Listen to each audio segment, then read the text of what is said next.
weeks into the war, more than 1,000 fatalities later, there seems no clear sign of whether Israel intends to wind down military operations in several days, as Wolf said earlier, or embark on a much longer running course of action, as Prime Minister Netanyahu warned yesterday.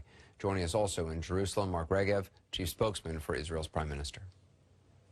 Mr. Regev, the last 24 hours have seen the heaviest bombardment of the last 3 weeks. Why the intensity at this point? Has the scope of the operation expanded? Not the scope.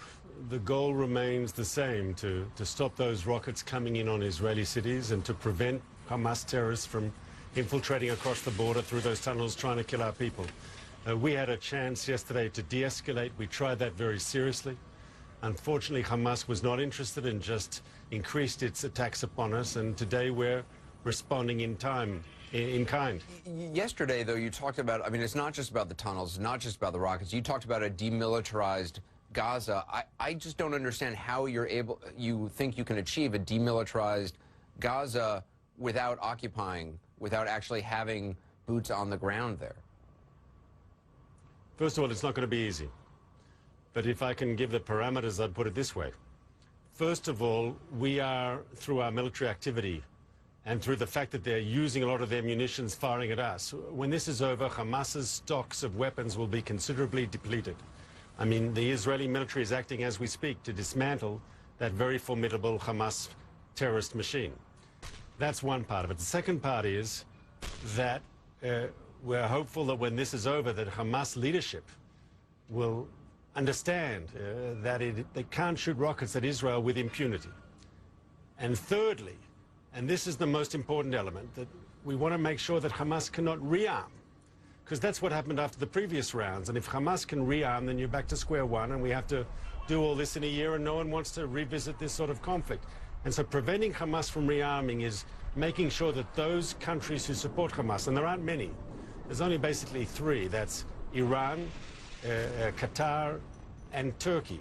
But we have to make sure that those countries, first of all, don't ship weapons to Hamas, and that if they do so, those weapons are intercepted along the way before they reach the Gaza Strip. Today we saw a strike hitting Gaza's only power plant. The head of the power plant says he believes it was an Israeli tank shell or shells that hit the plant.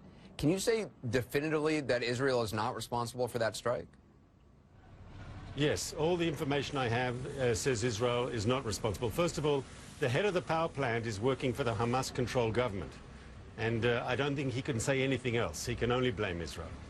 But we did not target that power station, and I can tell you we also checked to make sure it wasn't errant fire, and we spoke to all the relevant units, both ground forces and the Air Force, and no one was aware that they targeted the plant.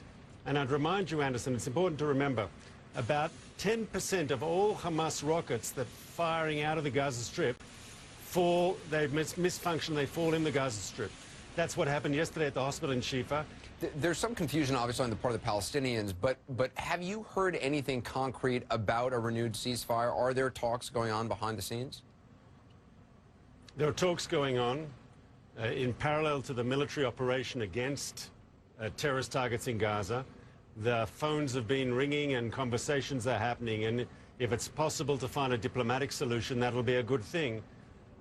Probably the military operation and the increased pressure on Hamas from our forces can augment, can help move forward a diplomatic solution.